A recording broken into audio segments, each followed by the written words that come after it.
question asks us to draw a reaction coordinate diagram given these parameters for these two reactions, making it clear that the reaction to form C is faster than the reaction to form B.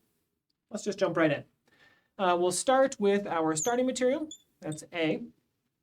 Our first condition says that the process to form B is a three-step reaction where the first step is rate determining.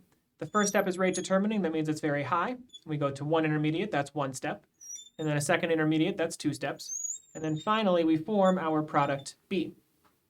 This is a three-step reaction where the first step is rate determining. It has the largest activation energy.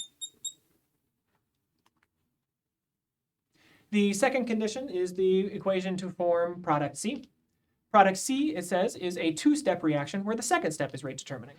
So the first step is shallow, and the second step is higher to form product C. I've got B and C at the same energy. That's not really the point of this question, but they could be.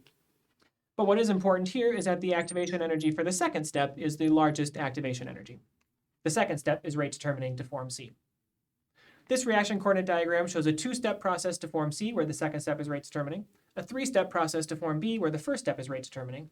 The overall activation energy for C is smaller in the rate determining step than it is for B, so the reaction to form C is faster than the reaction to form B.